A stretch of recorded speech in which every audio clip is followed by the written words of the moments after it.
Hola chicos, buenos días. Nuestro siguiente tema es edificios de alto riesgo. ¿Qué son los edificios de alto riesgo? Bueno, son edificios que por su uso, la cantidad de personas que habitan en él, la cantidad o tipos de químicos o materiales explosivos que se incendian, o por el lugar en donde se encuentran, a lo mejor en una zona de riesgo, se consideran de alto riesgo. ¿Sí? Las normas también tienen que ver con esto, ¿no? Y nos ayudan un poco a guiarnos sobre qué normas tenemos que seguir. Y para esto está este apartado que tenemos aquí. Como les dije, yo solamente seleccioné la parte más importante. En las normas técnicas complementarias que les pasé ya viene mucho más extendido, son 5 o 6 hojas de cada tema, pero esto es lo que ustedes de forma general tienen que saber. Por ejemplo, aquí en la primera tabla dice clases de fuego según el material sujeto a combustión. Tenemos la clase A, que son fuegos de materiales sólidos, de naturaleza orgánica, por ejemplo, trapos, papel, madera, basura.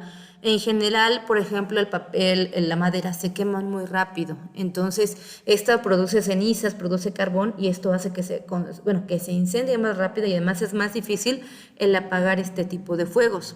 La clase B son los que se producen de una mezcla de gas, butano, propano, los gases, por ejemplo, de gasolinas, aceites, grasas, solventes.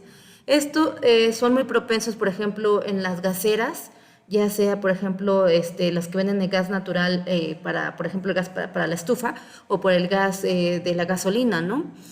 También el butano, el propano, que son gases que se producen normalmente en las fosas sépticas si no tienen una abertura de respiración. Entonces, esto es muy fácil que cualquier chispa, se incendien fácilmente. Para la clase C son fuegos que se generan en sistemas y equipos electrónicos. Es por eso que no sé si en algún momento han visto en el TEC, bueno, todavía no han tenido la oportunidad, pero en el centro de cómputo hay un espacio que está a temperatura muy baja. Es temperatura que mantiene los aparatos electrónicos fríos para que no se sobrecalienten y no generen chispas. Los aparatos electrónicos, no sé, me imagino que en su celular, cuando lo han utilizado mucho tiempo, se calientan.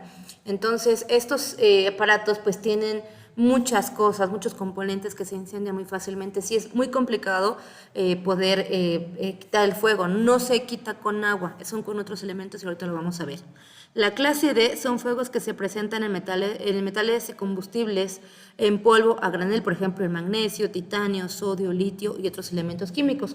Esto se ve mucho en los laboratorios químicos, en las mineras, muchas explosiones que se han producido en los, ¿cómo se llama? En los hoyos donde se hacen perforación en los mineros, son por esto, ¿no? Porque ese tipo de combustible en polvo explota con cualquier chispa. Es por eso que los mineros tienen prohibidísimo fumar o llevar encendedores o cualquier de estas situaciones, ¿no? Ahora, para cada uno de estos tipos hay ciertos elementos para emitir el fuego, para apagarlo.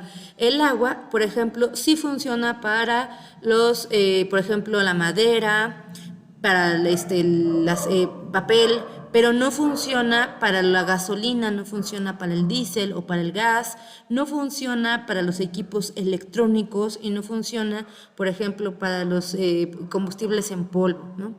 Hay polvos químicos especializados secos que son tipo ABC, que apagan, por ejemplo, la basura, apagan las cuestiones electrónicas, apagan los sistemas eléctricos, pero no, por ejemplo, para el magnesio, titanio, ¿no? Esto es muy complicado. Si se dan cuenta en la tabla, se tiene que utilizar agentes especiales que puedan apagar esto, como el sodio litio. ¿Por qué? Porque si no producen otro tipo de reacciones. Entonces, con este tipo de tabla, ustedes se dan cuenta que se puede apagar cada uno de los elementos. ¿Y en dónde lo utilizamos en la ingeniería civil? Pues si ustedes desarrollan más adelante una planta, una industria, que tenga, por ejemplo, puros aparatos electrónicos, tienen que utilizar el sistema de instalación adecuado para ese tipo de instalaciones especiales, ¿no? Tienen que ver los ductos, cómo se conectan, por ejemplo, los aparatos electrónicos en dónde van a ir y qué temperatura deben estar, etcétera.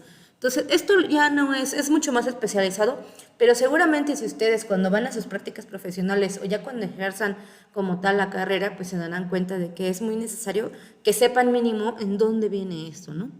También hay otra tabla que es la 4.5-A, donde viene el concepto, por ejemplo, aquí, altura de la edificación en metros, ¿no? Si dice que aquí, por ejemplo, grado de riesgo para edificaciones no habitacionales, es decir, que no se habitan, las personas no duermen ahí. Si son una altura de 25 metros, son bajos, ¿no? En este caso, pues estamos hablando de iglesias, estamos hablando de industrias, por ejemplo, que nada más trabajan ahí pero no duermen, ¿no? Si estamos hablando de que es medio, pues aquí no aplica. Si es mayor a 25 metros, el riesgo es alto. ¿Por qué? Pues por la misma altura, ¿no? Porque se puede colapsar. El número, por ejemplo, aquí no, el número total de personas que ocupan el local, incluyendo trabajadores y visitantes, si son menor a 15 personas es de bajo riesgo, porque se pueden sacar muy fácilmente. Si son entre 15 y 250 es de mediano riesgo. Aquí se tiene que ver las salidas de emergencia.